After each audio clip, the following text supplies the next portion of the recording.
Aprendices del SENA, cordial saludo. En esta ocasión vamos a hablar del flujo de caja. Como ustedes pues, muy bien saben, el flujo de caja está muy relacionado con la proyección de recursos de efectivo que tenemos que tener siempre presente para poder desenvolvernos como empresa en el ámbito comercial, en el ámbito operativo de la misma. Con relación a los flujos de caja se ha dicho mucho. Incluso hay un autor, Héctor Ortiz Anaya, que tiene un libro que se llama Flujo de Caja y él permanentemente lo equipara, ¿sí? Por no decir que lo convierte en un sinónimo del flujo efectivo. Hay unas diferencias esenciales que vale la pena tener presente cuando estamos hablando de flujo de caja. Una de ellas es que mientras el flujo efectivo es un estado financiero, ¿sí? De carácter histórico, reconocido tanto en las NIF como en las antiguas normas colombianas, el flujo de caja es un instrumento financiero de proyección de recursos. Entonces hay una diferencia ahí de fondo, aunque también tienen algunas semejanzas que más adelante las vamos a comentar. Entonces el flujo de caja tiene ese propósito, tiene el propósito de dar a conocer qué recursos tiene un proyecto o la empresa en sí para poder tener una operación mucho más fluida. Por lo tanto, cuando estamos hablando de flujo de caja, estamos también teniendo presente que el flujo de caja nos sirve no solamente para conocer algunas disponibilidades futuras de efectivo, sino que es el medio que tiene la empresa para distinguir en qué actividades, si sean de operación, de inversión o de financiación, hay que hacer énfasis para lograr los objetivos. Digamos que todo empieza cuando nosotros tenemos o bien un saldo inicial o hacemos una inversión de recursos y esa inversión de recursos se nos convierte en muchas ocasiones o en un saldo inicial o simplemente la empresa tiene unas disponibilidades de efectivo para poder operarlas. Entonces, cuando estamos hablando de flujo de caja, se inicia con el saldo inicial y se empiezan a tener presente en primer lugar todo lo que tiene que ver con las actividades operacionales. Las actividades operacionales son las que tienen que ver con directamente el objeto social de la empresa. Cuando nos referimos a estas actividades operacionales, entonces tenemos que distinguir cuáles, por decirlo así, son entradas y salidas efectivas de dinero. Entonces, teniendo presente que las actividades operacionales están relacionadas con el objeto social de la empresa, muchas veces estas se ven reflejadas, por ejemplo, en los inventarios, movimiento de inventarios, en caso de las empresas manufactureras, o en el estado de resultado de la parte operacional, ¿sí? Antes de la utilidad operacional. Podemos ver esas actividades operacionales y más precisamente antes de la utilidad bruta, ¿sí? Porque ahí tenemos nuestro costo de ventas y ahí pues se enjugan esos ingresos operacionales con actividades relacionadas con la producción de una empresa, ¿sí? Sea de costos operacionales, etc. Entonces digamos que cuando estamos hablando del flujo neto de caja de actividades operacionales, estamos hablando tanto de los ingresos, ¿sí? Producto de las ventas relacionadas con el objeto social de la empresa, ¿sí? Y obviamente se le restan todas aquellas erogaciones operacionales que están también vinculadas directamente con la realización del objeto social de la empresa. Entonces, teniendo eso presente, pues el flujo neto de caja de actividades operacionales se centran en las actividades propias de la empresa. Aquí voy a hacer un paréntesis para mencionar un hecho interesante y es el siguiente. Resulta que bajo NIF esa distinción, ¿sí? Que antes se hacía, antes de la ley 1314 y todos sus decretos reglamentarios vigentes en Colombia, se establecía entre ingresos y ingresos operacionales y los llamados ingresos no operacionales. Ya bajo NIF esa distinción desaparece, ¿sí? Entonces valga la pena hacer ese paréntesis. Ya tenemos entonces un flujo neto de caja de actividades operacionales, que son las relacionadas con el objeto social de la empresa, ¿sí?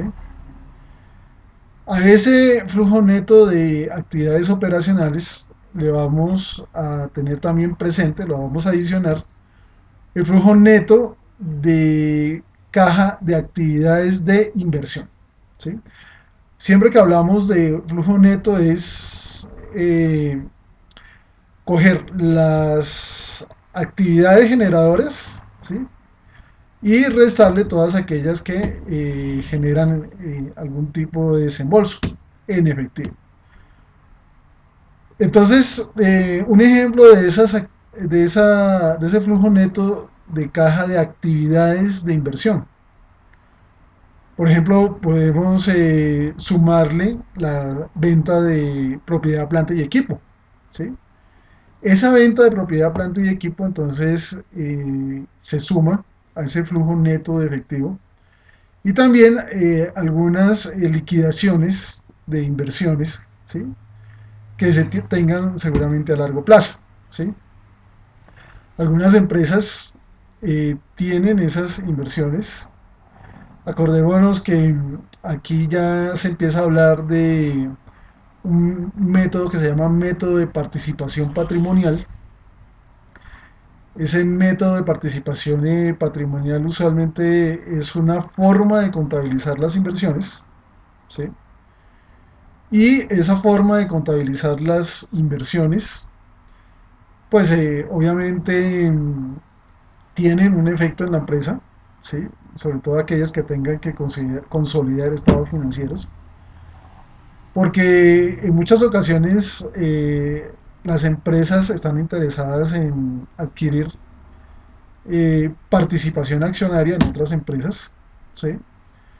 Y obviamente ese interés por participar en esa actividad empresarial de una empresa ajena a la que uno trabaja o se desenvuelve, pues hace posible que yo registre contablemente una inversión que tenga, ¿sí? En una sociedad, y muchas veces son inversiones que duran más del año, ¿sí? Entonces, cuando estas inversiones duran más que el año, estamos hablando de un tipo de inversión que de alguna u otra forma no se espera enajenar dentro del periodo contable, o sea, dentro del año, no son inversiones a corto plazo. Entonces, muchas empresas tienen una participación accionaria en otras y por eso esa participación accionaria tiene un interés de largo plazo, ¿sí? Entonces, por eso estábamos hablando, ¿sí? De la liquidación, es decir, no solamente la venta de propiedad, planta y equipo, sino de aquellas inversiones que yo tengo de largo plazo, ¿sí? Y que seguramente por alguna otra razón decido venderlas. A eso le resto, porque como es un flujo neto de caja, le resto la compra de propiedad, planta y equipo, ¿sí? Y la adquisición de inversiones a largo plazo, ¿sí? Entonces, eh, cuando yo a la suma de las actividades por venta de propiedad, planta y equipo, o por liquidación de inversiones, ¿sí? Yo le resto la compra en esa propiedad, planta y equipo o compra o adquisición en inversiones a largo plazo. Ahí me da entonces el flujo neto de caja de actividades de inversión.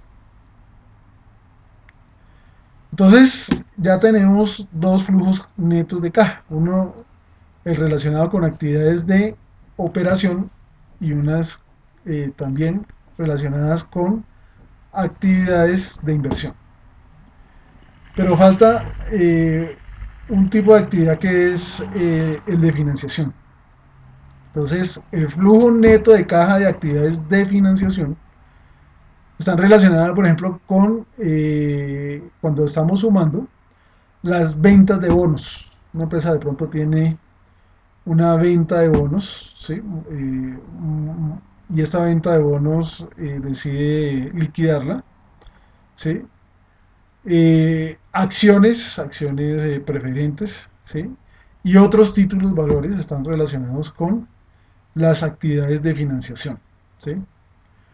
Y a eso le resto retiro o compra de esos mismos bonos, ¿sí?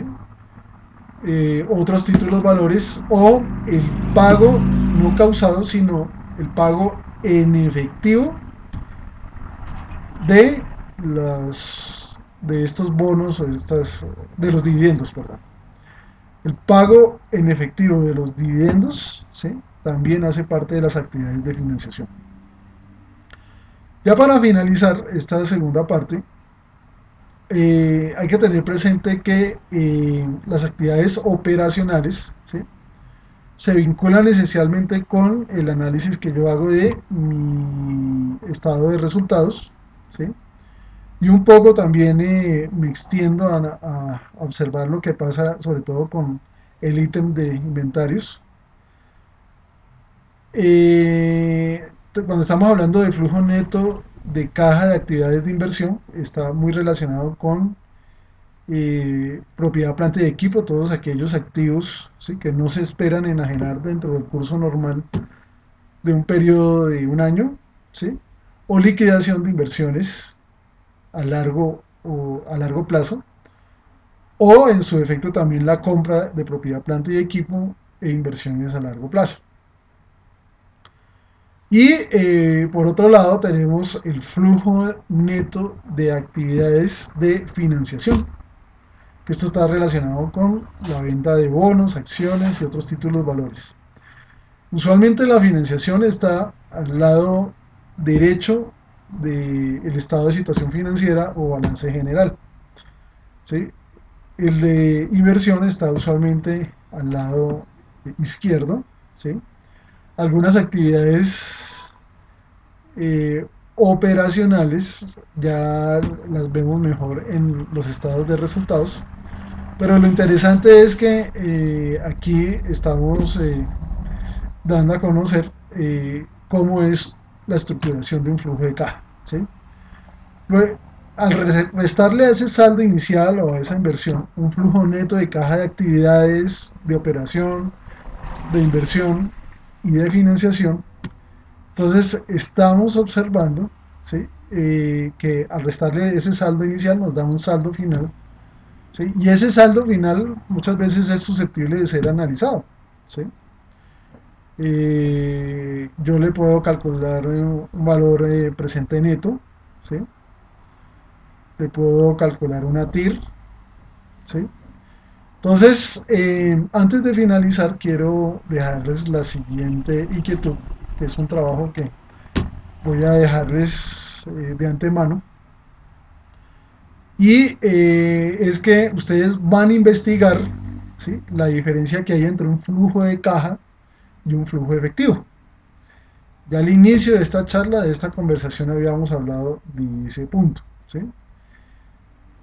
Pero seguramente hay algunas semejanzas. De pronto, cuando uno estructura un flujo de caja, lo hace seguramente teniendo presente la estructura del flujo efectivo, ¿sí? Entonces, eso, por favor, tengámoslo presente. Bueno, les agradezco su atención y espero verlos pronto. Cualquier inquietud, no duden en consultarme, tienen los correos abiertos y nos vemos en una próxima oportunidad. Muchas gracias.